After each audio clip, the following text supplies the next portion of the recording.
कोई माई का लाल नीतीश कुमार जी को दफन नहीं कर सकता। मैं आपको दावे के साथ कर सकता हूँ।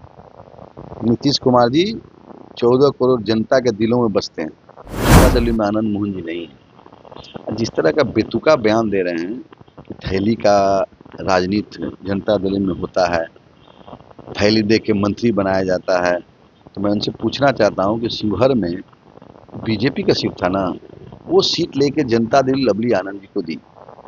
उनका बेटा नवीन नगर से लगा थैली देके गया था कि इस तरह का भाव देखिए, ये पुत्र मोह में डिस्प्रेट हो गए, धृतराष्ट्र बन गए हैं। अगर इनका बेटा मंत्री हो जाता तो जनता दल में ऑल इज वेल था, इसलिए मंत्री ने बनकर दर्द इनका यही बेटा मंत्री।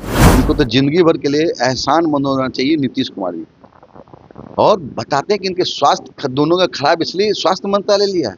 देखिए, ऐसा व्यक्ति जो मानसिक रूप से बीमार हो ऐसा बयान दे सकता है। पूर्व सांसद आनंद मोहन के बयान के बाद बिहार में सियासी गर्मी बढ़ गई है। लगातार नीतीश कुमार एवं निशांत पर वो हमले कर रहे हैं। आज बयान में उन्होंने कहा है कि स्वास्थ्य मंत्रालय निशांत को इसलिए दिया गया क्योंकि दोनों बीमार हैं। हमारे साथ बात करने के लिए जेडीयू एमएलसी संजय कुमार सिंह जी हैं। जिस तरह से आनंद मोहन बयान दे रहे हैं, क्या कहेंगे? देखिए, पहले तो मैं आपको बता दूं, जनता दल में आनंद मोहन जी नहीं है। जिस तरह का बेतुका बयान दे रहे हैं कि थैली का राजनीति जनता दल में होता है, थैली दे के मंत्री बनाया जाता है, तो मैं उनसे पूछना चाहता हूं कि शिवहर में बीजेपी का सीट था ना, रामा देवी जी लगातार उस सीट से जीत रही थी, बेस्ट सांसद का अवार्ड भी मिला, वो सीट लेके जनता दल लवली आनंद जी को दी। लेकिन क्या वो थैली देने वाला थैली की बात करें, थैली लेके गए थे क्या शिवहर की सीट के लिए? उनका बेटा नवीन नगर से लगा थैली देके गया था कि इस तरह का भाव देखिए, ये पुत्र मोह में डिस्प्रेट हो गए, धृतराष्ट्र बन गए हैं। आंख में पट्टी बांध ली, इनको नजर कुछ नहीं आ रहा।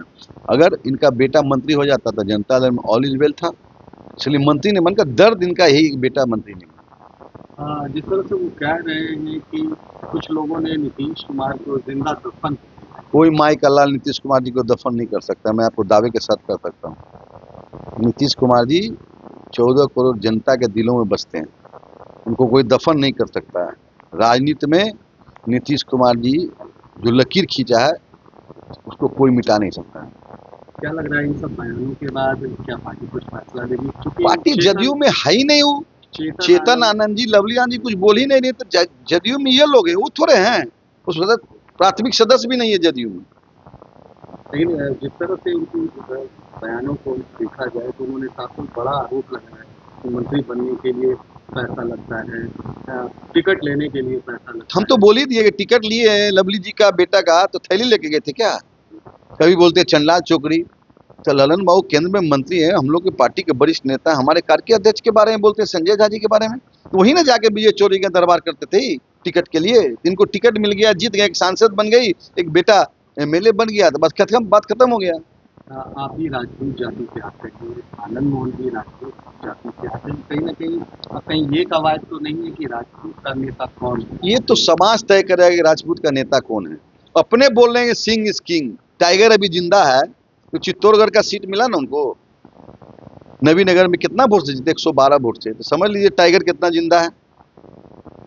विपक्ष भी आरोप लगाती रही कि कहीं ना कहीं नियमों को बदल कर आनंद मोहन को आते दिनों जेल से बाहर किया। ये ठीक आपने सवाल किया। अगर हम पटना में मिडिल स्कूल में 20 में महाराणा प्रताप का पुण्यतिथि नहीं बनाते तो जेल के बाहर नहीं निकलते। उनको तो जिंदगी भर के लिए एहसान मंद होना चाहिए नीतीश कुमार जी। और बताते हैं कि इनके स्वास्थ्य दोनों का खराब, इसलिए स्वास्थ्य मंत्रालय लिया है। देखिए, ऐसा व्यक्ति जो मानसिक रूप से बीमार हो ऐसा बयान दे सकता है। तो ये थे जेडीयू एमएलसी संजय सिंह, जिन्होंने साफ तौर पर कहा है कि आनंद मोहन कहीं ना कहीं पुत्र मोह में धृतराष्ट्र हो गए हैं और ऐसा बयान दे रहे हैं। कैमरा पर्सन गोलू के साथ सुधीर रमन, NBC 24 पटना।